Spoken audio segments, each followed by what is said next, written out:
And if you're wondering why this is the intro song, it's because I saw them perform this shit live and I was like, damn, this is one of the best songs I've ever seen performed live. Shit was hard as fuck. Alright, we're back. Oh, did I just expose myself? It's time to help people customize and save. Exposed.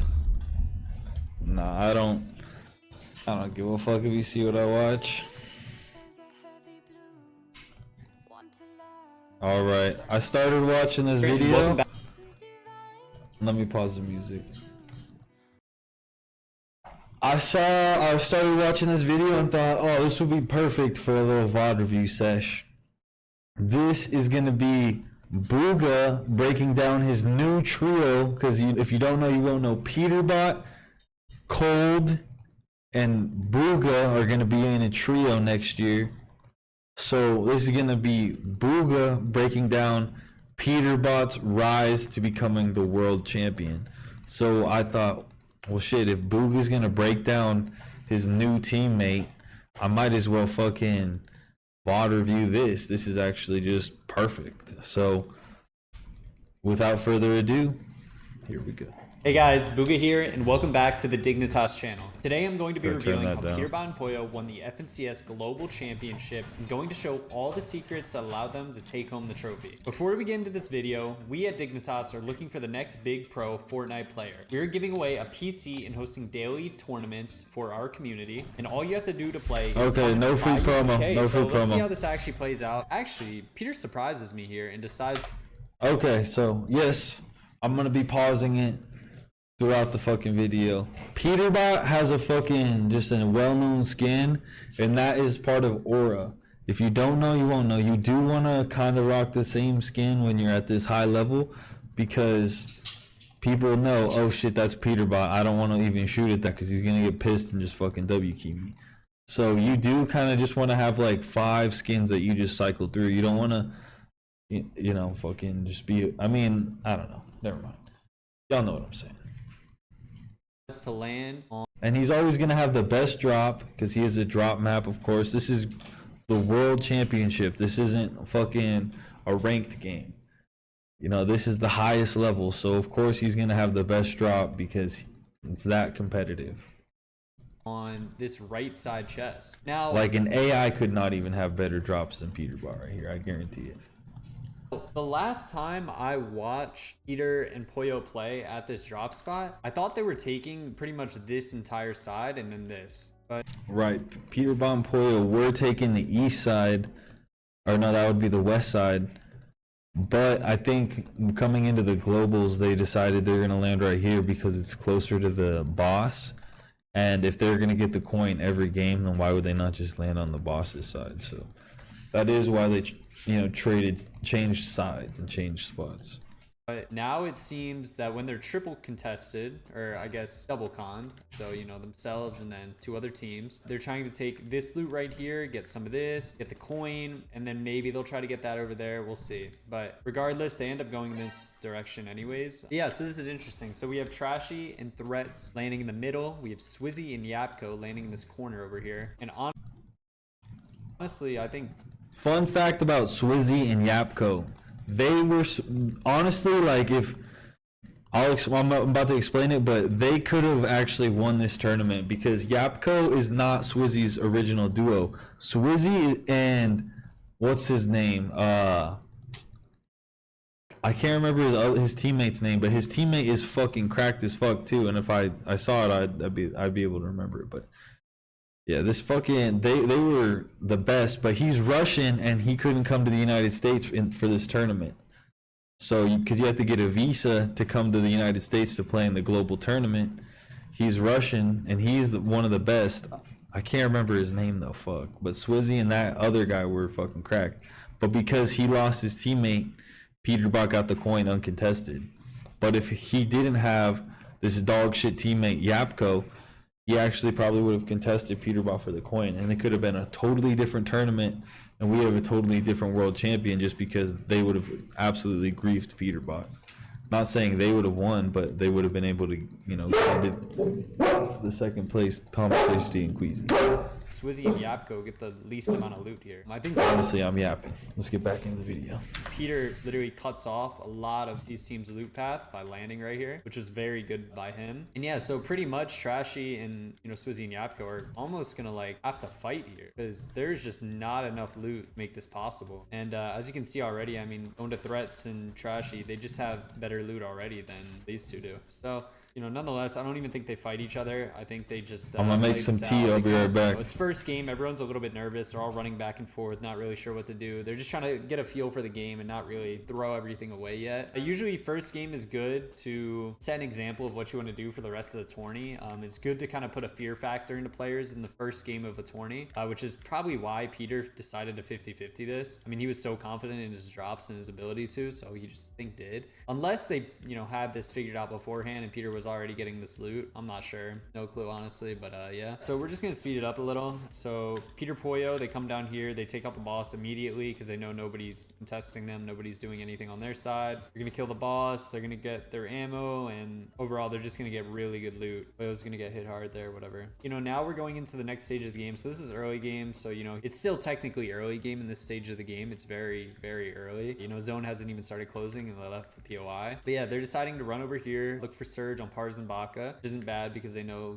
you know, they come down here to loot some of that. Oyo actually decides to instantly pad and go over here to get some more loot. They have decent mats, and I'm pretty sure his philosophy with this, or like his idea, was that they don't really need metal. They could farm their metal up here at the forecast tower, and Bunker actually spawns this game as well. They didn't even decide to build boxes on it. They kind of just let it be. Curious why that is, or if they just conditioned literally everybody. But yeah, so they pretty much have the forecast tower. This team doesn't decide to go for it. They just sit on top of the hill. Decides to low pad down to the house. I really have no clue.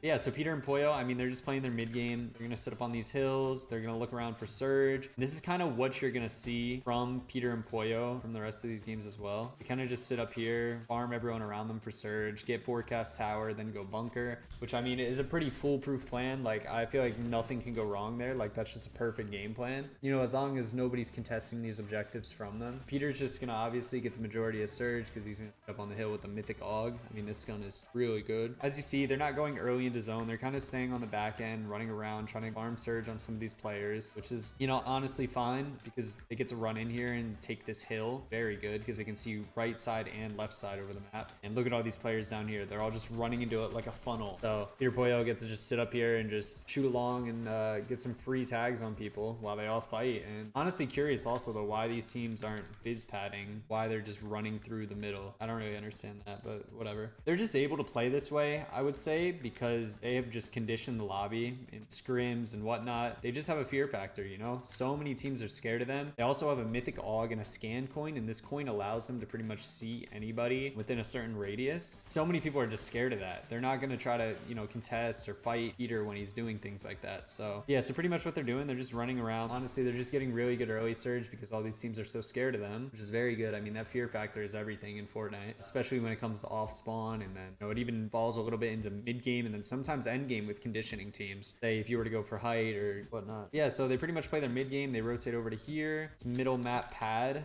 I mean, their game plan so far literally looks perfect. I don't see any flaws in it. They're pretty much white lining at the expense of not white lining, if you know what I mean. Like, they're just running straight without surge bases holding them, which is honestly a blessing. You know, right here, tap fizz, hit the pad. So this is actually a crucial part of the game. This is where they are going to go for island. It spawns at 50 seconds perfectly. So you saw right there, they hit the pad at about, you know, a minute or a minute and 2 seconds or something. They pretty much get perfect glide paths over to the island. Now, normally they would have just tried landing on the island there, but because they were getting shot at, they decided to dive down and probably are gonna go to a zip line. But this is a major part of their game plan. They love going for island. They go for island so much because of, you know, not only the extra shield that you get from the top, but also there's max brick refarm. Also, your positioning on the map, you know, being so high up around everybody, and then, you know, just surge. You can pretty much see anyone from here. You know, as you see, it's game one. They just went for island and nobody has contested it. The only team that decided to go up here was Trashy and Threats, and Trashy and Threats' idea here is not even to get the island. They know this is Peter. So what they're doing is they're pretty much just trailing Peter, it seems, and just, you know, are gonna farm the extra brick and stuff and just look for surge. Yeah, they pretty much come up here. They have the entire island almost to themselves. 200 above. He's gonna block it. Yeah, just follow Peterbot, because you know he has the storm forecast tower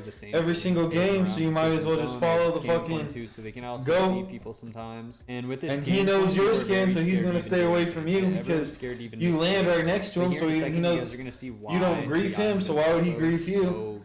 He's just gonna let you follow him like a little fucking cockroach. They just got a free kill, max surge. Or I guess not a cockroach, a little puppy. Their only whites here are splashes. You know, sometimes people decide to, you know, splash once or twice, tank zone, and then pad, depending on the zone and how far it is. And then they'll try to glide into the next zone once it pops. But right here, Peter and Pollo, they just decide to glide in. Just take a decent position off the pad. They're not going to go too deep. They're going to stay on edge so they can still look for surge because they know it was kind of fake. And also forgot to mention, they have the zone reveal, which I forgot about completely. So they're able to hit the pad there, and they know that it's going to be a pullback, so they can literally just stay here. And yeah, I mean, they literally knew where this zone was playing. So I mean, this is just one of the things with Fortnite. Like, these objectives being introduced to the game are just so important. If you're a team and you're getting every objective and you're getting a medallion and a mythic weapon, it's almost impossible to do bad. That's literally the best case scenario. You have the best loot in the world. You have a fear factor upon yourself also. There's just so much going on with that. They're just going to sit up here, look for surge for the rest of the game. They're in a very good position. They can see all sides of the map, all angles. You know, they already knew zone pulled there once they initially saw it. They see where half is too. We can't see this obviously in replays. You know, they have zone reveals and forecasts, so they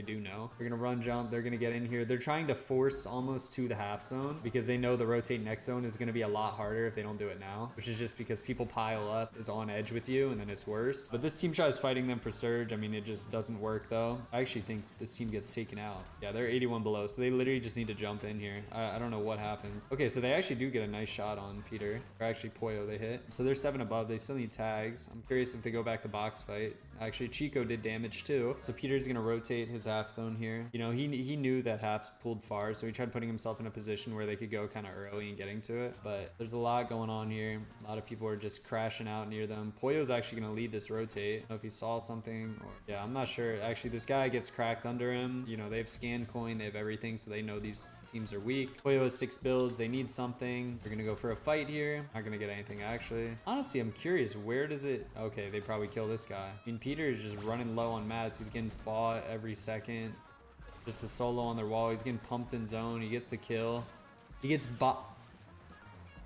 What is going on? They get full box, server lag pops up. Pollo's dead. Can you get the res on Pollo even? Wow, they have Pollo's body. Wait, Oh, so Peter had a good solo clutch here. All right, well, I mean, right there, really what happened in this game, so they went island. They had decent mats leaving island. They padded, they landed. Everything was well. Next zone, though, pulled kind of far for them, so they tried forcing the half early. They tried getting there, but it was too late. They started getting box fought for surge. They took a lot of HP. They also burnt some mats, which obviously wasn't the best in that situation. And then their half rotate, you know, you love to hear Buhga fucking cook. Favorable and kind of screwed them over. But you know, as you can see, pretty much every team in this lobby, besides a few, are gonna have like no materials in this situation. You know, this zone is just so bad. If you look down here at the bottom, you see this little hammer and wrench. You're only gonna see a few teams that really do have insane materials. I mean, some teams have obviously average materials because, you know, when you kill a team that has good mats, it's gonna get spread around type of thing. When zones are so bad like this, people usually have no mats. Kind of just have to accept it, and you need to get refreshes. But yeah, so Peter here, I guess he gets a crazy solo clutch. I mean, he has literally 25 builds, first moving. It's a terrible zone. He has scan coin though. He has the mythic og, and you know, we've seen Peter do some crazy stuff, so do what he decides to do. He holds someone on back zone. He doesn't need surge, so the damage doesn't even matter there. He's playing for stats. He can see clicks under him here. He's just gonna take him out. He's gonna wipe him. There was still literally wood, brick, metal that he didn't even get there. I mean, I guess he didn't need. Yeah, he's gonna run it down. Okay, he's gonna hold someone on backside zone. He's gonna get a kill. He's not gonna be able to get any of the mats. He cones his top. He drops down. He doesn't drop all the way. He actually staggers. I'm curious as to why he does this. Maybe because he thought he would have got fried, or maybe he's trying to find a refresh. Honestly, me, I would have dropped all the way down. So I'm curious why he did that, but that was pretty smart. He's gonna stay elevated too. See, he knows there's solos in zone. He can see people here. That's the thing. He sees things that we don't see. So this is kind of hard to like explain or show. Wow, okay. 1 HP. Trying to get in zone here. What are you doing? You spend all this time working out, eating right, getting in shape, but you still has minis. He has everything to pop. Can he hit the mantle? He gets up. And he actually gets a knock on Sphinx there at the end. So honestly, an 8 kill 7th is not bad at all in a land format. Now the reason he was able to get 7th there, I mean, he literally had 30 builds. He played his fizz correctly. He tapped fizz, jumped, made a box. Nobody fought him whenever he was making these boxes. He also got like 2 refreshes there, which is pretty good. It all kept him alive. That scan coin really comes in clutch there. You know, Chap and Teeny up here, I'm pretty sure they won game 1. But yeah, I mean, that was a good game. Anything within top 10 on LAN, I would say is good. When you're in like an online FNCS, I kind of look at top 5s as what's good. And on LAN, I mean, if you're getting top 10s, I think that's solid. Top 10s every game, that's all you can really ask for. But that's a solid game nonetheless. They get some really good points. Their game plan was structured, and you guys kind of had a little bit of an idea as to what they're doing, right? So going into game 2, a lot of teams and a lot of these people kind of now know what, you know, the others are doing. Peter's actually going to get his side uncontested. He's going to get some early damage there. And yeah, so pretty much their early game is just going to be the exact same thing. You know, these teams around them are just going to literally sit in the BOI, farm all the mats, go outside, farm brick here and there, and then just run around. I mean, there's not really anything to learn from this. Like, they're not getting fought. I mean, right here, Baka and Pars are coming into the POI. They just know they're trading with Peter, and Peter has a mythic og, so he's just winning the trades every single time. They're not even hitting him. Peter's gonna get fried from Pars there. Yeah, so now they're in a weird spot, but it doesn't matter. They're just gonna hit the fizz pad probably and just go to the bunker or go to forecast. And I actually, if you saw last game, they didn't even get bunker, you know, which is interesting. I thought they would have went for bunker there, but yeah, they didn't. So, I mean, Peter really is getting a lot of their surge, and they have so much extra shield to the point where they can trade so much as well. They're getting a bunker. They're killing the forecast boss that gives him 2 bigs every single time. They can take so many risks being in the open and just shooting people. So right here, a team actually tries to claim their bunker. Peter is just crying though, and he's absolutely just head dinking every single player we look at, building off all his angles. You know what, honestly, this is very informative to myself as well, because I've never really watched Peter's gameplay in a replay perspective, because he's kind of just a cracked out player, and I feel like it's hard to learn usually from these players because they're just so individually gifted that like you can't really copy what they're doing unless you try to play the perfect way they're playing. So they get bunker, they have extra shield, they put attachments on their guns, and they have good early surge because people come around this area. So they are now chilling. They pretty much sit that's around cope. in the bushes. Hold on. That is fucking cope. Oh, you can't do what they're doing. Why the fuck not? I've never seen Peterbot do something that was like, oh, I can't do that. You know what I mean? Like, I've seen him do things that are fucking unbelievable. Things I've never even thought possible. But never have I thought any Fortnite player is doing something that I can't do. Like, I just have to fucking put hours in. Like, I don't know how to explain it besides that, but. So that they can get deeper in zones easier without taking damage. The cool zone, I mean, they also have forecasts, so they just... You just have to fucking hit a shot. Like, it's literally not fucking hard. I mean, if you see the way they're playing, like, they're really just riding the edges of zones, you know, which honestly, I think is pretty good. Riding. I think this is a good point. When you play chess, taking a piece does not require skill, you know? At that point, you've prepared yourself. If it's a safe move, so hitting a shot is similar because, like, it just happens. You don't have to, like, I don't know. That's where technical skill comes in. Where if you're missing shots, that's micro. Like a macro thing is like positioning. So, I mean, Peterbot is the best micro and probably the best macro player. Like, he is both things like locked in. You know what I mean? And so on the micro level, like, he's fucking the best. So it looks like it's stuff you can't do, but you could. It's just hitting shots. It's just taking pieces. It's just taking pieces. The edge of zones always works well, especially with the way Fortnite is now. Like, riding the edge of zone is good because you can get pullbacks like this. You can become very close to it. Setting yourself up for those kills, that's what's really hard in my opinion, because you have to actually use your brain for that in a different way.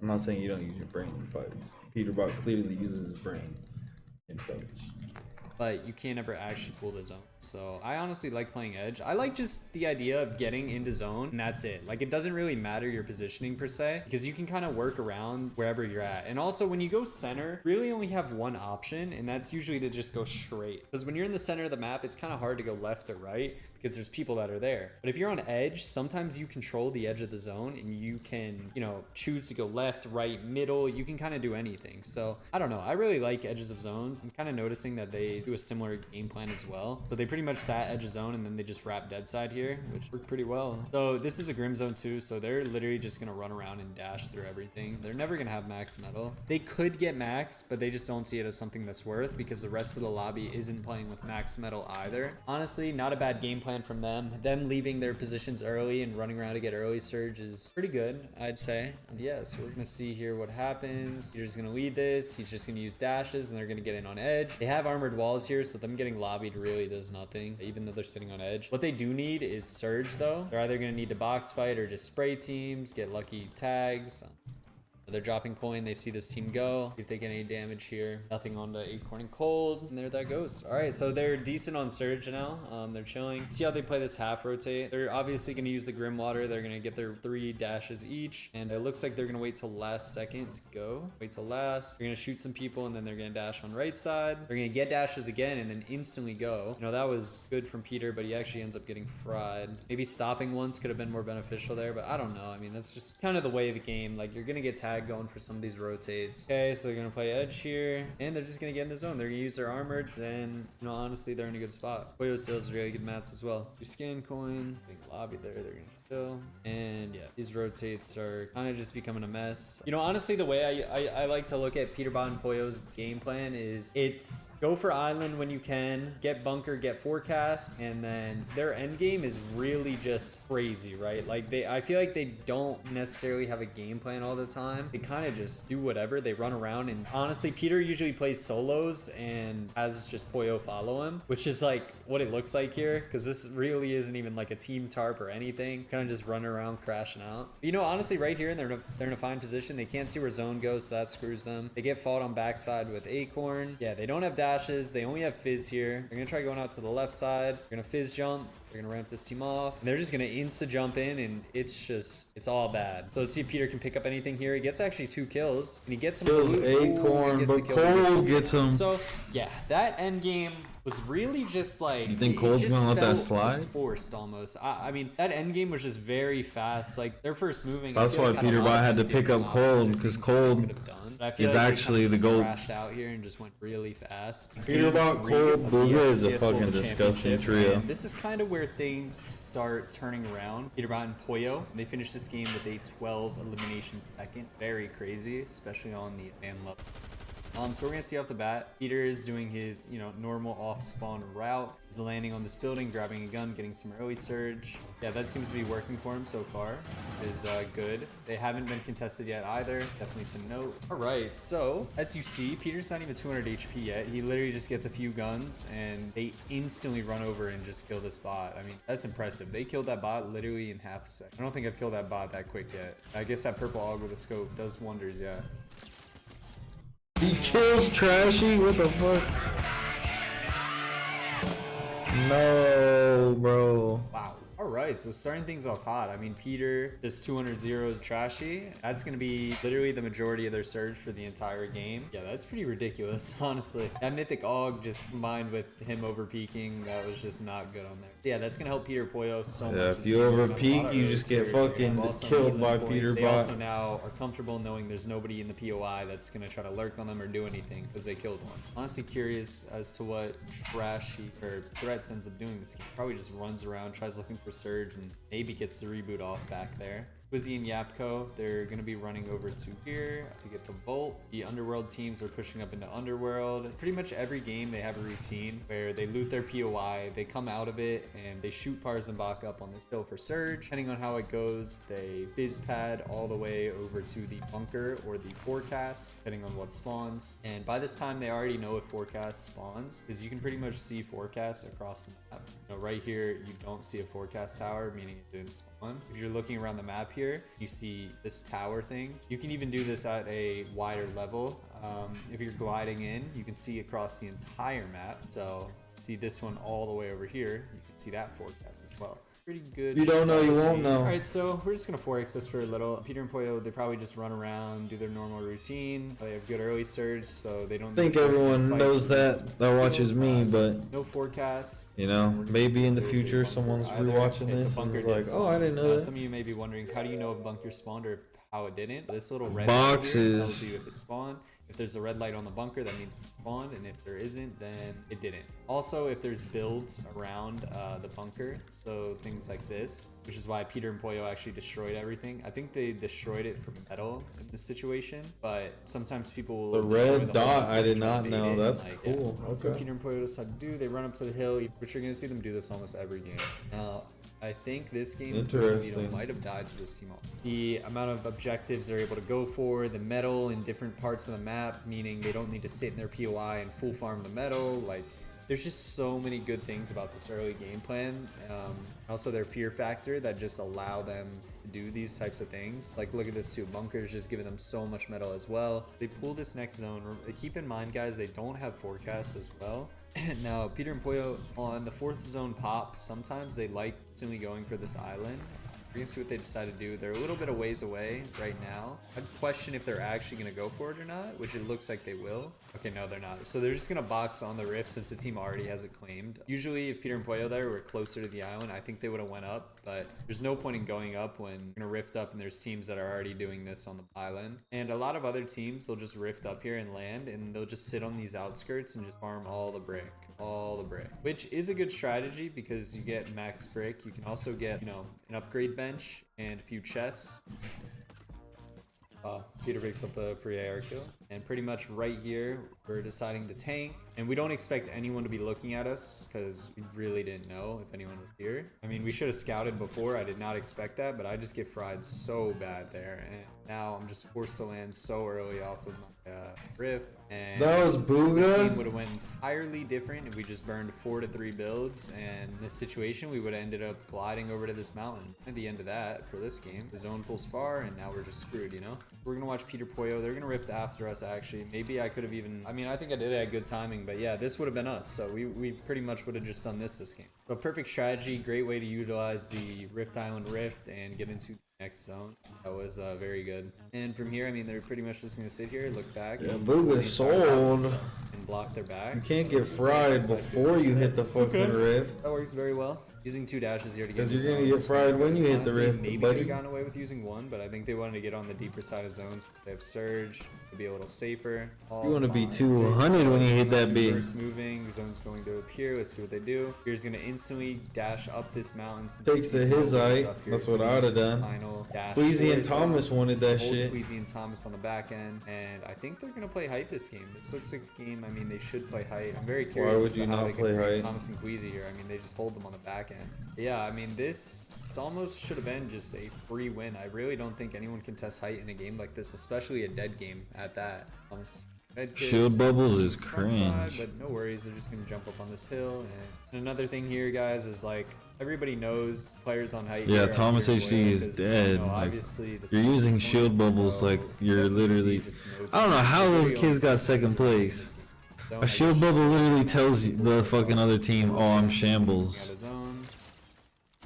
What the fuck am I watching? Poyo gets that other one as well. Doesn't actually. You're gonna end up getting It's crazy because high ground looks like a normal high ground. Actually, how did they not win this game? Oh, this is actually the Swizzy 1v2. Okay. All right. So we're actually gonna analyze how they lose this. Very interesting. So Peter Poyo, 15 builds, 12 builds, playing height. We have armored. Poyo messes up an armor, puts it on a wall. Who knows, that last armor could have saved them here. See? Maybe there could have been a better time for them to place the armored. I think they could recognize them not getting looked up at or shot and, you know, seeing the teams fighting and maybe not drop down or not place armored so early.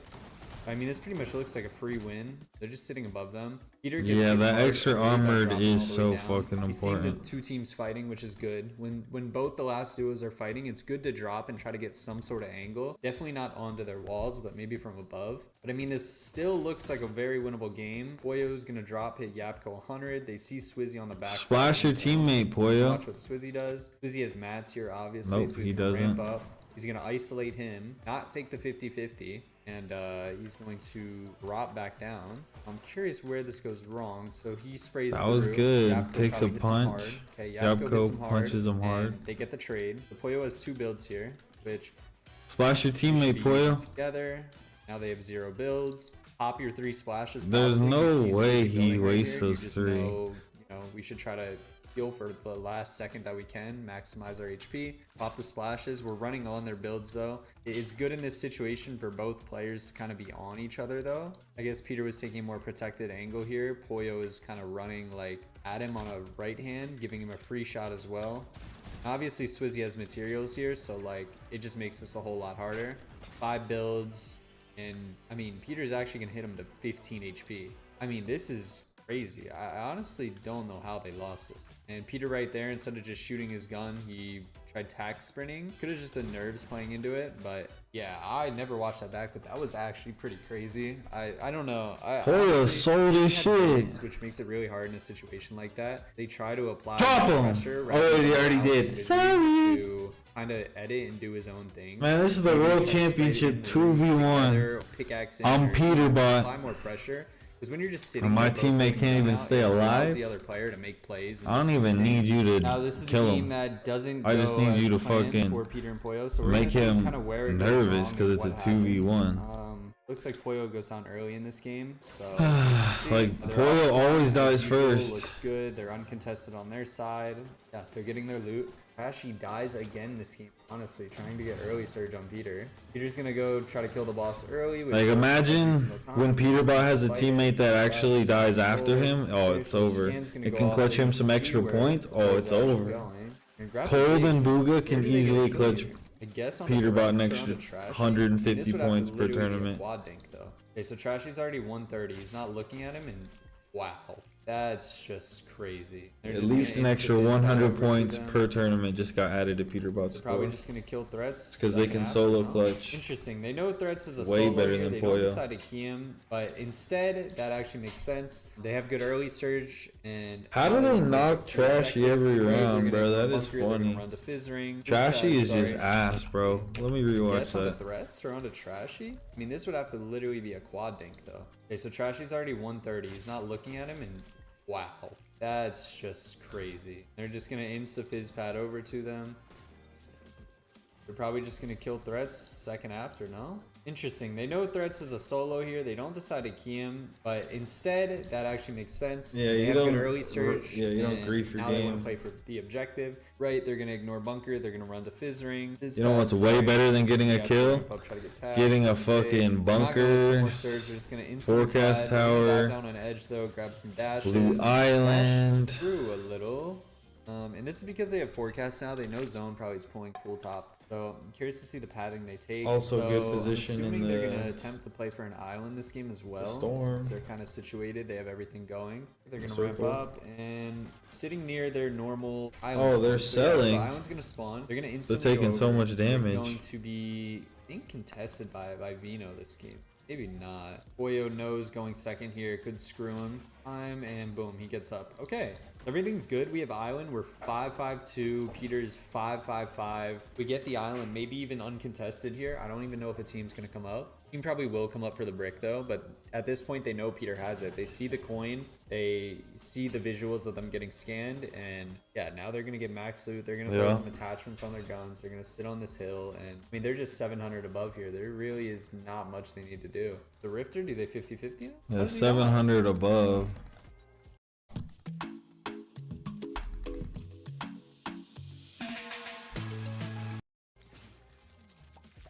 $300 above is not good though. Not in this tournament, I feel like. We just get landed on right here, huh? Wow, what a play. Acorn and Cold. Acorn and Cold, actually.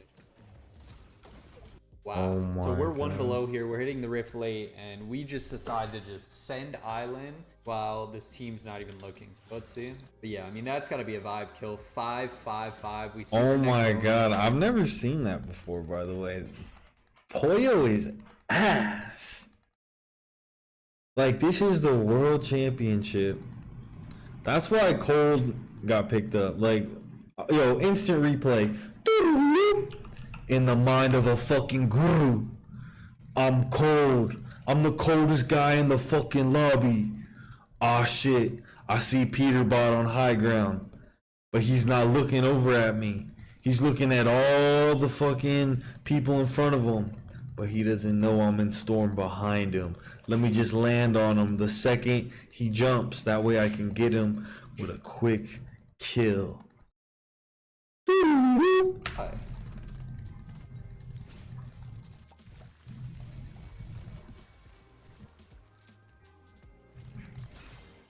We just get landed on right here, huh? Wow, what a play.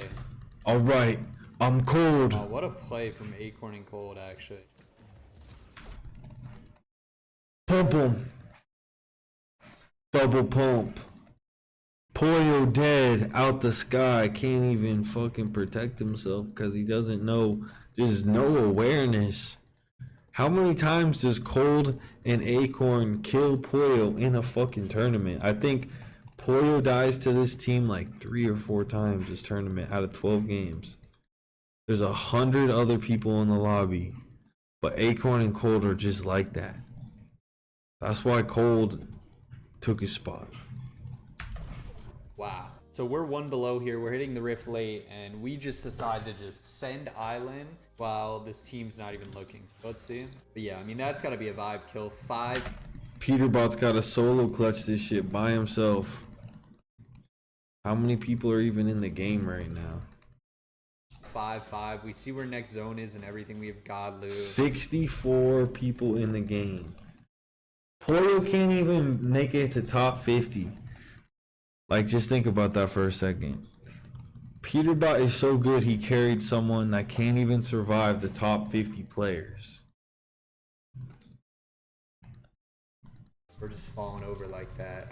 I mean, we probably even could have seen the visuals there though of the team gliding onto us. So maybe just build it off instantly as soon as you see them gliding onto you, because you can tell when the team's landing on you and when they're like trying to pad away. And like, you know, if they're landing on you, they're gonna try to fight. So trying to instantly hit that fizz pad from that angle is just not the play at all. Regardless, Peter's gonna try to play it out here, get some bad zone pulls. Whole lobby's looking at him. Yeah, you're a solo and it pulls max distance. Wow.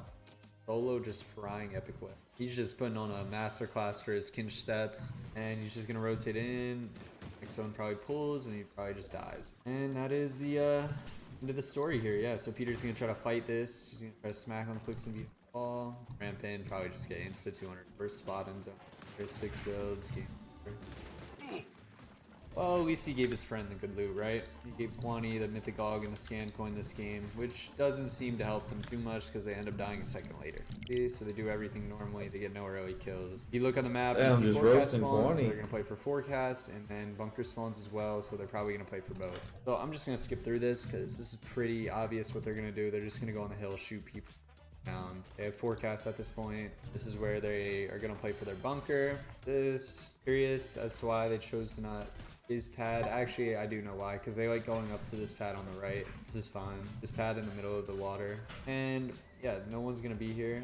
Peter and Pollo, or Peter screws up his pad bad. They should have just took more time there probably and made sure he was fizz. Because of that pad, they probably won't be able to get their island now. Well, unless they fully fight it. Yeah, okay, so no team even goes up. I mean, these teams go up and they just instantly die to Bryson bolts. Yeah, so now everyone up here, they just know it's Peter Pollo. They have a scan coin, and I mean, yeah, this is what playing PGs and being good at fighting in game does. Gives you a fear factor. Yeah, I mean, fear factor is so important in this game. That's like what I'm playing focused creative, on right now. playing zone wars, becoming one of the best fighters. Like it just helps so much. People are scared of you. People aren't scared of the best IGL. They're scared of the best player that can take you out of the game, not the best player who can rotate you around the map. You know, so just being one of the best fighters and players in the game just allows you to get away or do like so much other stuff. True. Making sure you have a fear factor is very important. Yeah, so they have zone reveal here. They know zone pool is probably back. And yeah, I can see why they won this game. I mean, their game plan, their structure looks perfect so far. They really haven't had to deal with anything in the early to mid game. I mean, this game plan and structure just looks so unbeatable. Like it genuinely looks like you're playing a different game almost. That's why just structure and having like a game plan is so important in Fortnite. Like if you go back and watch our games look nothing like this. Our game plan is just terrible. We have no actual structure to it. We're not doing similar rotates every game or working into different positions. Like it's just terrible, you know? So they're thinking win condition low ground this game, they drop all the way down. Still that's gonna change next chapter, but right now I can't focus on the game plans. Second to last zone. We're literally just gonna keep playing low ground and just getting the right timing and I gotta learn game plans before I start making game plans. Gonna run on mats here, so that's why I'm VOD revealing. So seeing where they win this and I'm gonna focus on zone wars Customize and save and box fights again. That's not good. We need to keep improving our public schools so our kids can compete. But Chris Lopez... Okay, they're gonna kill Walks. They're gonna get some siphon off of him. Okay, we have 10 builds. I just gotta edit my video. 2 now. Pollo is a little bit weaker. Let's look at height.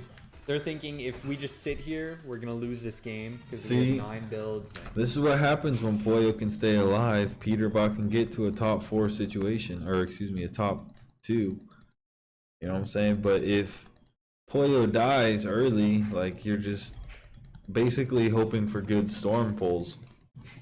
Because if you have a bad pull, it's over. You're a solo. You gotta rotate max distance. You just don't have mats for that.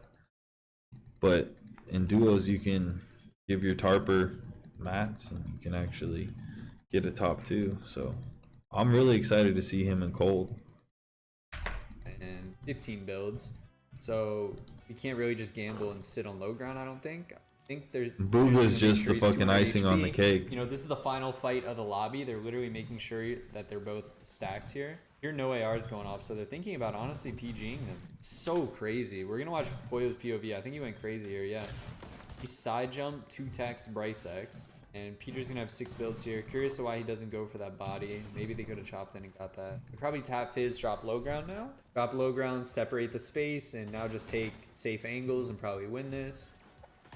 Pulse is gonna drop. He missed that shot on a Pollo, which would have killed him, and Peter kills him. So right there, that was perfect game plan. Yeah, perfect Pollo, effective spawn. It was just a well played game. So I'm just gonna skip to where they actually end up getting a knock. They end up popping full heals. He's just gonna look over. He's just gonna knock charge. Boom, 1 point or points for Peter right there. He just got a free kill. So we do have forecast this game. We know where the zones are pulling, and they're pretty much burning all their dashes to get over here to island. Pollo gets it to 1 HP. They have forecast too, so they know the zone's probably pulling up here. And forecast is so good too, by the way, because you can pretty much predict where the island's spawning, because island has to spawn within the next zone's radius, and they see where the next zone is, so they can kind of position themselves to be on, like, or in the area where they think the island will spawn. Okay, so a team's actually gonna land up here, and they're just, I mean, embarrassing fight, like instantly just put down. They're just gonna instantly kill Ando X too. Those guys just play their whole game out to rift up on island and just get insta killed. It was crazy. Yeah, we're gonna get a knock on Brycex. End up getting lobbied. Okay, we're gonna burn our dashes. We know next zone pulls far. I mean, they have armored, so it's not even a risk, by the way. But if they have no armoreds in this situation, they're getting lobbied. I honestly think landing on back edge elevated, like height, is And good, some people because then they can fizz jump. might see them opening up their, edits and like, oh, why are they doing that? Like they're making their edits weak, like they're making their metal weak. You got to stay ahead of Storm Surge. Like if you're not constantly taking tags when you have an opportunity to, you're gonna fall behind Storm Surge. You could be 500 ahead in the first time it pops, but by the time you're in a moving zone, you're below because you were playing it safe and just focusing on your rotation, not focusing on all the people who are having bad rotations and punishing them for it. Because that's really what it is if you can find people with bad rotations or bad timing, you can get free surge. So that's just a little comment. Jump off next and like probably get in easier. Obviously going low ground is terrible for them in a situation like that, but if they have no armors there, they're getting lobbied 100%. So we are just going to dash straight through the middle, go straight to low ground, work up one layer. Yeah, everyone's going to be fighting on us. Work up one layer. Get that. Wow, just max loot piles on low ground. Yeah, so he's going to go back, he's going to get some loot, he's going to full fizz here. See where next zone pulls, ramp up and jump. Very risky play, but I mean, it works. If you're the first to do it, sometimes it's good too, because these teams aren't established or ready immediately. That's one thing I noticed. They're going to look back zone. They're going to kill Nathan. They have the coin too, so they can see this team. Cooper's just going to instantly fall over. Go out right. Yellow. Didn't pass the tissue test? Dr. Garcia? Buckle up. Whoa! Press reality checkup! There's toothpaste white. Some knocks onto these players. I was going to try to shoot them in the back zone, and now it is a 2v2v1. Tapping Fizz without actually making any play. Rise is going to drop down for Mats in the backside. I think they recognize that though. Peter's going to pop some heals. Poyo's going up early. This is hard to watch, so I'm just going to watch from this POV. Peter ends up taking a pump on Agers. Poyo is just pumping Rise in the back. Agers is 1 HP. I mean, this is just so funny to watch. Like, I don't even know how to explain this. Peter's literally taking a full-on 1v1 up here on height. Poyo was just taking his one. They're healing. I mean, they do have heals. They have double fizz. Like, right here. We just need to regroup and double fizz. Because at this point, we already lost, Because Peter and Poyo are going to have heals. They're just going to drop low ground and chop us. I think this game literally goes heal off. No. This is the most stupid endgame 2v2 I've ever seen in my life. Poyo's just jumping off height. They're just pumping Rise. When Agers is on height, you should be shooting him already. I mean, Peter's 1. Rise is still decently healthy. Poyo's Agers is 200 health. Is so low. We see the footsteps. Agers. But I mean, now we're just whites. We let Peter take one out, and I mean, bro, I don't even know what I just watched. That was actually the dumbest endgame 2v2 of all time, but that is hilarious. So everything goes as planned. They get there early everything really. It was 200 health on high ground tags, against people with no shield. Okay, and we have a team to trade with us, which is good as well. We're also gonna have and he had a Forecast fizz. and Bunker once again. I mean, they're getting very lucky on these Forecast and Bunker plays, but as you see, when these teams are trading with them and there's teams around them, then this is just where. And I'm gonna go back into replay to show you guys something. I saw it, but I didn't explain it, and so I guess I'm gonna explain something. Peterbot and Poyo, oh my god, there's a fucking mosquito in here. But Peterbot and Poyo are on the low ground, and they know they have to make a play. And what do I mean by make a play? I know this because I've played this game for a very long time. But when you're on low ground, if you just peek and shoot high ground, you're never going to win the game. Like, that's a 50-50. And to think that your aim's better than your opponent is ego. When in reality, what you should do is you should stay under them and work your way up. Because if you have mats, see, Peterbot, he has like 14 builds, 13 builds, it looks like. Yeah, it says right there, 14. So he easily can go up a little bit if he fizzes. And that's exactly what he's doing. If you're under them, they can't shoot you. It's impossible to shoot someone under you without over peaking. And they understand that, so they're going to work their way up right underneath them. And that's what Peterbot and Poyo do every single time. I've VOD reviewed them enough to remember that every time they push up, they're right under height, or they do a split. One is right under them, and then the other one will go into storm. That way, they have to fight someone in storm and someone right under them. High ground has to fight someone in storm and someone under them. So that's what they're going to do right here. Probably tank a little bit of storm damage and go right under him. That's just going to be my guess, though. I don't know. And now it is a 2v2v1. Tapping Fizz without actually making any play. Rise is going to drop down for Mats. He literally just said it without making a play. I just said you have to make a play. You have to do something. Like a play is in a move. You know, in chess, someone will tell you, just play. You know what I mean? Just make a move. You actually have to just commit to an attack sometimes. Especially when the clock is low, like right now. In the backside, I mean, the clock isn't low, but your mats are low. And that's also like a clock, a ticking. You know, everything is economy. You know, that's economy of mats, economy of health, economy of surge. You know what I mean? Economy of ammo. And right now, the clock is ticking. They recognize that though. Peter's going to pop some heals. Poyo's going up early. This is hard to watch, so I'm just going to watch from this POV. Peter ends up taking a pump on Agers. Poyo is just pumping Rise in the back. Agers is 1 HP. I mean, this is just so funny to watch. Like, I don't even know how to explain this. Peter's literally taking a full-on 1v1 up here on height. Poyo was just taking his one. They're healing. I mean, they do have heals. They have double fizz. Like, right here, we just need to regroup and double fizz. Because at this point, we already lost, you know? Because Peter and Poyo are going to have heals. They're just going to drop low ground and chop us. I think this game literally goes heal up. Oh, this is the most stupid endgame 2v2 I've ever seen in my life. Poyo's just jumping off height. They're just pumping Rise. When Agers is on height, you should be shooting him already. I mean, Peter's 1. Rise is still decently healthy. Poyo's gonna fall all. Okay, this is why I say Agers sold. Peterbot is 40 health. Rise has shield. All the way to low Poyo has 150 health. ground. Agers has 160 health. Peter's a solo. Peterbot tanks Storm, pumps Agers. We see the footsteps. And that sells. Agers are sold. Agers already sold at this point. You see exactly. Buhga just said it. You see the footsteps. You know he's behind you.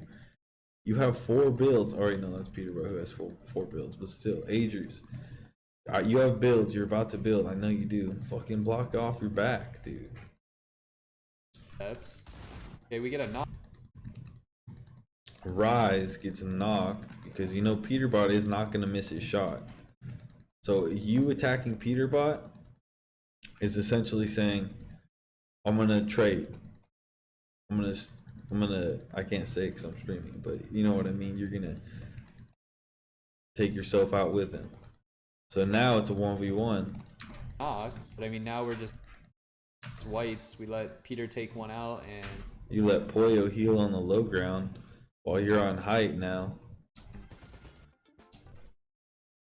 And Poyo's not going to miss those shots.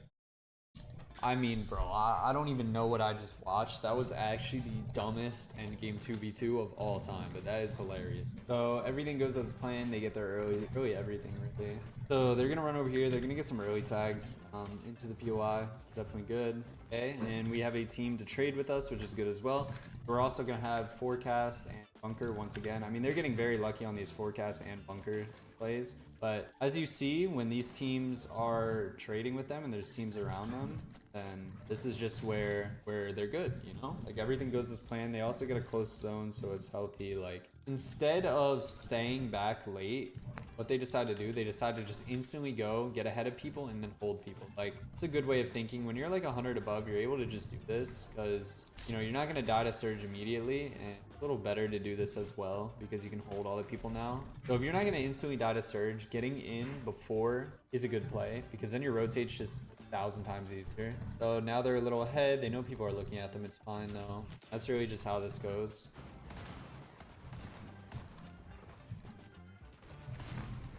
Okay, we're gonna get a kill on Nathan. It pulls down, and yeah, we're at a good point now. Everyone in the lobby is probably just shambles. We just played our end game good. We're staying on low ground and probably just end up 2v2ing height again. I mean, when it's so late into these games and nobody has mats, like I feel like you're never gonna get it taken from you. Like low ground is just not gonna get taken unless Poyo just dies. I mean, that's the way low ground can get ripped from you. But yep, Poyo just dies.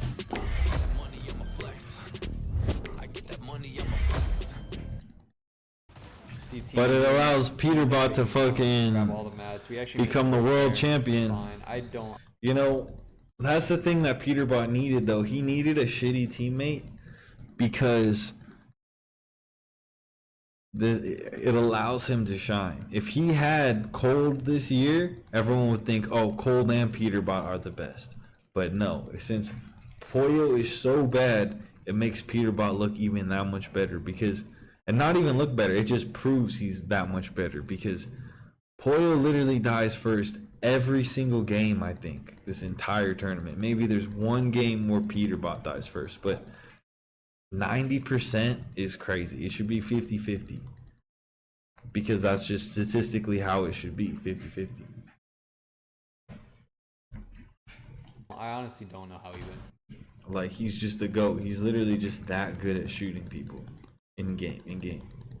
We literally have 5 builds. Queasy falls in our box. We are gonna get everything. We miss brick. We just tack sprint front zone. There's a body on our wall. Insta get it. Pick up the fizz. We hear teams fighting. All solos is the call. See a team above him. He's just the insta edit master right here. You know, he's keeping himself ahead. He's taking his time. He tries baiting him with a fizz.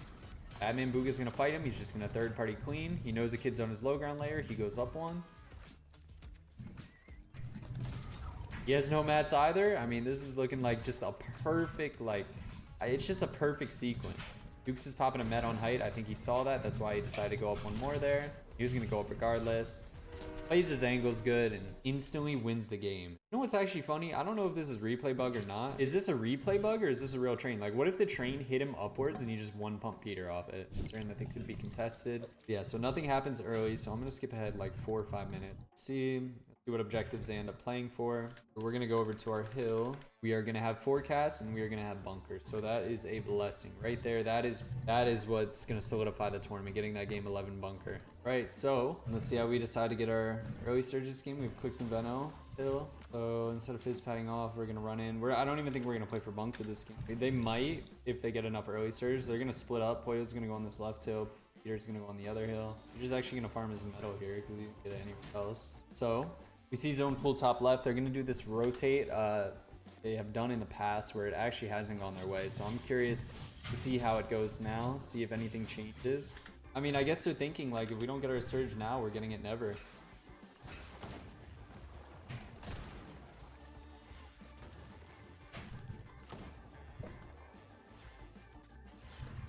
We are just full pressing this. Yeah, they're just full key. They're actually going to get nothing off of that, though. So they're going to lose a lot more than they... Well, there you go. And then they give them the 100 tag as they run away.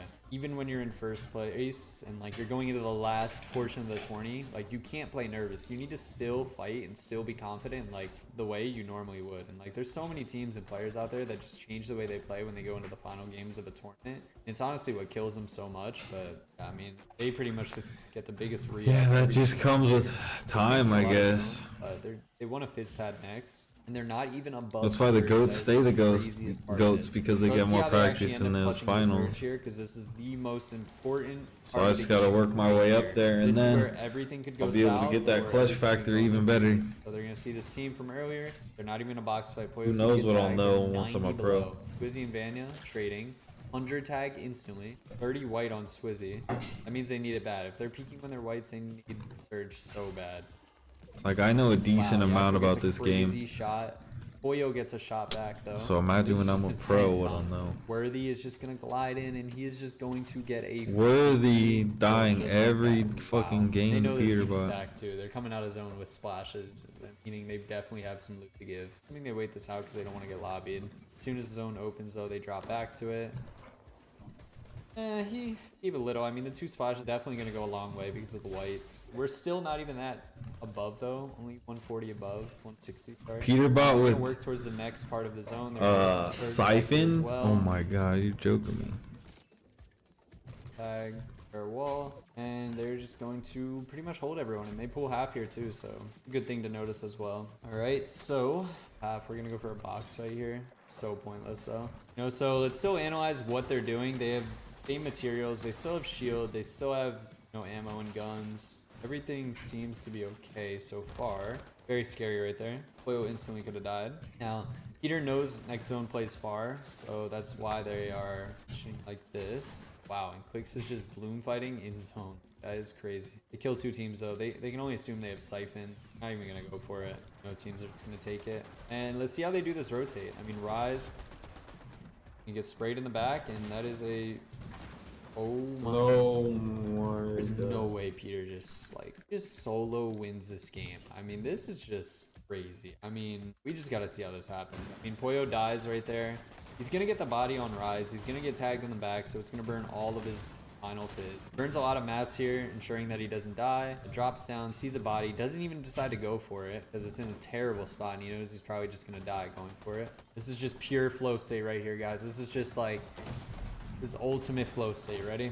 So we're gonna tap our fizz. This is our final capped out HP. We only have minis left. We're gonna jump, and right there, that jump could have just finished his game. If this height team is more established and playing a better angle, like they're playing in edge of zone rather than just going above the center. Could have saw Peter right there, and that could have been that. You know, like he pops all his heals, he's gonna pop his fizz, and he does that jump, the risky jump. He's gonna land on this guy, get his wall, 130 ramp flip, insta kills him.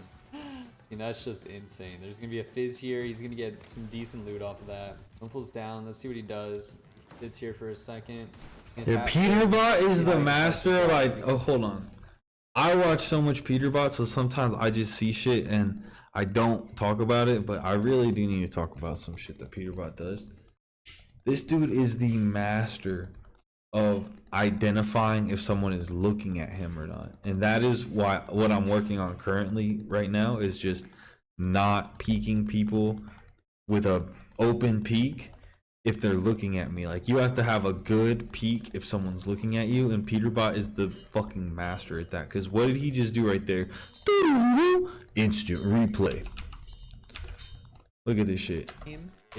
Peterbot is a solo, so he knows he's got to conserve mats, so he might have to do some risky stuff. But when you do risky stuff, high risk, high reward is how I should put it. And when your teammate is knocked every fucking game, Peterbot is the master of high risk, high reward, because every game he's got to practice as a solo. Maybe that was his strategy all along, was become the world's best player with a shitty teammate. That way, when he finally has good teammate options, or anyone as a teammate option, he'll be able to pick the other world's best and create the ultimate team, which he did. Anyway, back to the game. In the mind of a fucking guru. This is what I'm talking about, the master of identifying if someone's looking at him. Is more established and playing a better angle. Like, they're playing in edge of zone rather than just going above the center. Could have saw Peter right there, and that could have been that. You know, like, he pops all his heals, and pop his fizz, and he does that jump, the risk. Okay, this is such a good play. So what is he about to do? He does the wall replace. I know it sounds very simple, but this move is something you have to work on. Is when you drop down and you know there's an enemy, you can actually just place the wall a lot quicker than they see you, because you know where they are, you're dropping on them type shit. So it's just a easy exit piece right here. He jump, land. He does the exit piece, instant edit, and the guy is not looking at him, so he can do a pump, he can do a wall, ramp, protect himself because he's getting looked at now, and now he's let his pump recharge. I get his wall. And then he can boom hit another pump, because like I said, when you have someone looking at you, you have to do a good peek. So what does he do? He does a ramp flip for the second one because he knows Teeny's going to be looking at him now. But the first one, he didn't have to do the ramp flip because he's not getting looked at, because it's so quick. You took his wall, edited, pump before he even like was looking in that direction, and then when you looked at him, he placed a ramp. And so you're already full box now, and then he does the flip, and he has a better angle because, I mean, I guess it's not a great angle, but he takes a little bit of damage maybe even. Let's see. The center. Could have saw Peter right there. Well, I guess it's just so quick he doesn't take damage. Could have been that, you know, like he pops all his heals, and pop his fizz, and he does that jump, the risky jump. He's gonna land on this guy, get his wall, 130 ramp flip, insta kills him. Picks up the body too is important. And that's just insane. There's gonna be a fizz here. He's gonna get some decent loot off of that. One pulls down. Let's see what he does. He sits here for a second. He's gonna tap fizz. See how he decides to drop. Does he cone his head? He cones his head once and just falls. And bounce off a ramp. 105 Reet and Ritual. If he doesn't get that hard tag there, this fight could have went so differently. He could have just died. 110 on paper. Everyone 110 and then just armors it. That's really just how it goes down. Is you gotta pump somebody and then be able to just say, okay, let me focus on my rotation now. Everyone's just messing up fighting him. This is actually just crazy. So right here, he's going to try to reposition. Height could have easily fried him again. You gotta shoot pumps while you're in the air like that, just to make someone build instead of shoot at you, because if they're building, they can't shoot, and if they're shooting, they can't protect themselves. So you just gotta throw shots out, I guess. Height must not have AR ammo or something. They're just not shooting back. Well, actually, if they're shooting, they can protect themselves. So that's why you have to shoot them, so they're protecting themselves, so they can't shoot you. If that makes sense, because they can shoot you build instantly, you know, but they can't pull their gun out and shoot you instantly. So, yeah, make them rethink shooting you. Back. Oh well, there isn't even height right now. Okay, yeah, and only one of them have an AR. Gone. Gone is not pressuring players like that right there. He is fighting. Okay, so he tries spraying my floor down. I noticed it's a solo. I actually called to a V right here. I'm like, wait, can we just go? Can we go from our top? I wanted to go. What did I want to do? I actually was gonna smack on his wall. It's such a terrible play though, in hindsight, but he's gonna work his way over to dead side. He only has 11 builds left. I'm gonna cone. Let's see. He doesn't edit anything yet. He sees a player on his wall. Box fights right here. I mean, wow. For box fights come into play, you know, all that fighting, grinding pays off. And here on height, Kwani and Gon still up there. Rapid. He's gonna get all. He doesn't get the kills, but he gets the loot. I think he missed like. Let's see if he missed anything. I think he might have missed a little bit of wood, but fine. Missed some wood. I mean, that could have been a lot of wood, but it doesn't matter anyways. He ends up winning. Just tarps front side. Just curious where his mindset is here. He's looking at me as a solo because he's understanding there's still duos alive, and he sees Thomas kills one, so a duo is wiped, and now he knows it's duo solo solo. So I just don't even understand this play though. I don't know where this drop down came from. I guess because we have one build. I guess that's fine. The timing was just so unlucky. I mean, the stars just aligned. Thomas HD is just a dumbass. I'm not even gonna lie. Like, he's one of the smartest players in the game, but this is why he always comes number 2. Like, there's a couple times in the tournament where he just runs in and just like it looks bad. Like, there's two, like this time, and then there's another time where like he is high ground and then he just like runs in a box, or like he just gets a little excited, you know what I mean? Like Queasy, he's always gonna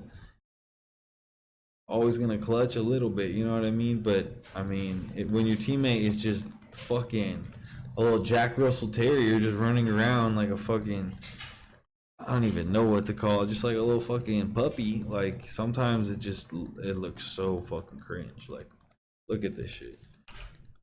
Live, and he sees Thomas kills one, so a duo's wiped, and now he knows it's duo solo solo. So I just don't even understand this play though. I don't know where this drop down came from. I guess because we have one build. I guess that's fine. The timing was just so unlucky. I mean, the stars just aligned for Peter here. Oh, he sees him under him. Double edit down, takes Thomas out. Incredible double edit though. We go into zone, it's all solos. We have Siphon. To be an American is to embrace innovation, and that's where blockchain and crypto come into play. I'm gonna be griefing height. I fed Peterbot the win right here. Look at this. I mean, this is my ramp, but I didn't have any builds, so I don't even know what I do. I'm 1 HP to zone. I can't do anything. It's dudded. So Peter is in the 1v1. He's 1 HP. He's healthy. He's gonna get a perfect timing edit on him. Hit him 100. Side jump. Oh my gosh. Dead. And that is one of the craziest Fortnite wins we have ever. I mean, And Peterbot does the counterclockwise rotation. If you don't know, you won't know. I have a full video on counterclockwise rotation and why Peterbot is the GOAT. And he does it right here. He just understands, okay, if I just move counterclockwise and my opponent doesn't understand this basic principle, then I'll win a 1v1 with him every time. So watch this. This is my ramp, but I didn't have any Slow builds, motion. so I don't even know what I do. I'm 1 HP to zone. I can't do anything. It's dudded. Okay, I'm gonna put this in 50% speed, so you really can see the mind of Peterbot. So Peter. Peterbot gets shot from above. He instantly pulls out his shotgun, holds his wall, and a right hand peeks. I gotta go back 1 again HP to zone. I can't. because he's already doing so much in that one little clip. He's gonna open the edits, grab the mats. He needs those mats. He gets shot for 30. Cracked shield. Peter. He's 30 health. He has an opening on his right because he knows right hand peaks and counterclockwise. So he has a counterclockwise attack if his opponent chooses to drop down on him. He's got his shotgun out. Is in the 1v1. His opponent does decide to drop down on him, but he knows he has to move. He's 1 HP. So he edits and creates more right hand counterclockwise attacks. Queasy is healthy. He's gonna get a He edits the right hand. I mean, it kind of skips right there, but whatever. perfect timing edit. Punches him one time, cracks him. And now he holds another right hand edit, or counterclockwise if you think about it from above. On him, hit him. And his team or his opponent is dropping with a left hand or a clockwise attack. And so that is why Queasy cannot even stand a chance. Dropping down, you might even have an advantage against your opponent, but not when you do a left hand peek versus a right hand peek, my guy. Not when it's clockwise versus counterclockwise. Counterclockwise will always win if you're both white with gold gatekeepers. Come on.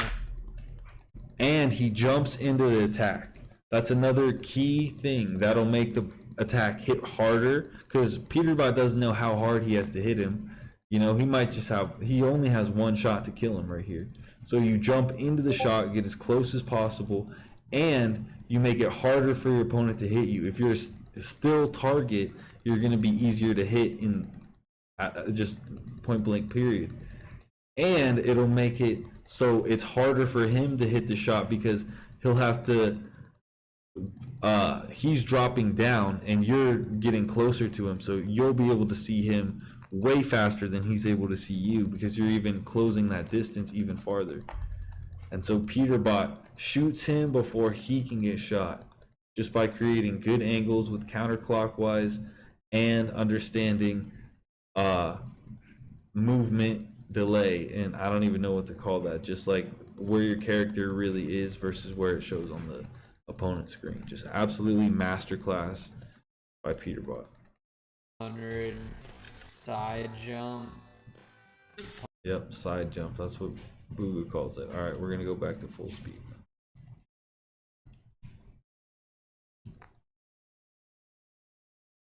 Pump dead, and that is one of the craziest Fortnite wins we have ever watched. I mean, this was the game Peterbot land right here. So this is just like the craziest part of the game. If they would have died back there on the edge of zone, Queasy Thomas would have won this game. I mean, they would have been in first going into this last game.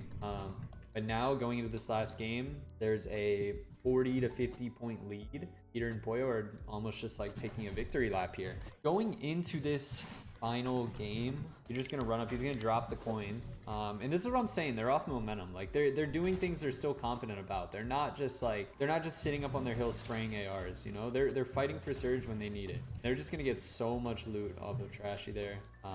Threat, sorry, and they're just spraying Trashy. He dies, and just like that, I mean, they're just getting some of the craziest loot back and some great early surge, what they needed in this situation. Yeah, nothing goes on for a little while. This is where Peter's just gonna sit on the hill. So they're probably just gonna pat around. They're gonna go for the bunker. They have good early surge. They have kills. I mean, they kind of have everything. Use their scan coin to make sure no one's camping, and they're gonna max their metal out. And this is where we need to go back and find some more surge though. Like, yeah, we have some decent surge, but I think we need to find.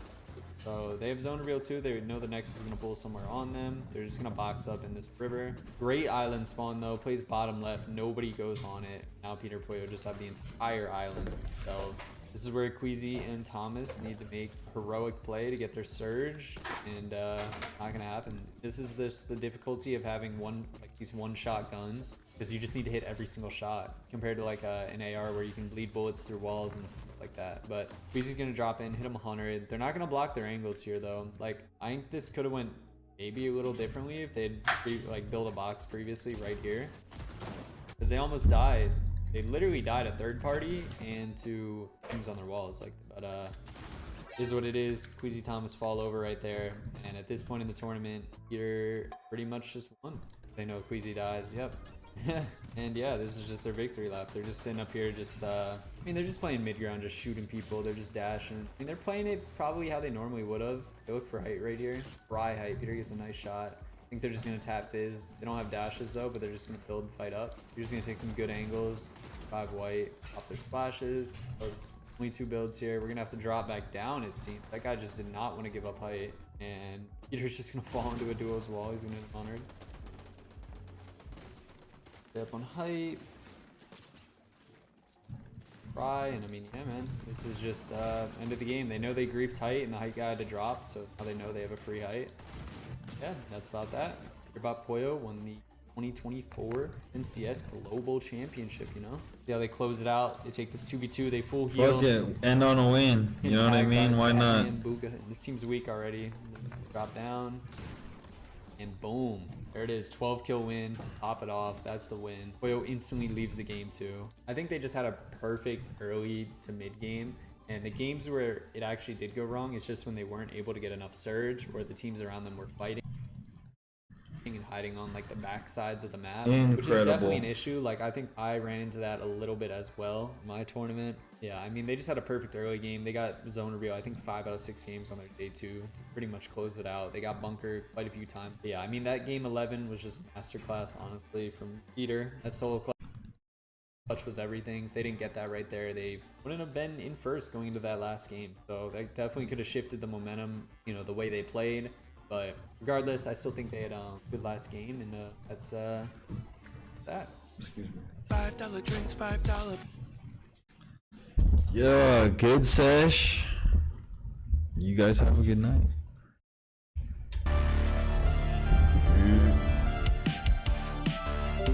Yo, shouts out to y'all. Keep doing your thing. Keep chasing your dreams. Yeah. I don't care what that is. You want to be the best nail person, well then do nails. If you want to be the best pilot, be the best pilot. Take flight, follow your dreams. Paint, do whatever. Just make sure you're doing something and be the best at it. Whatever that means to you.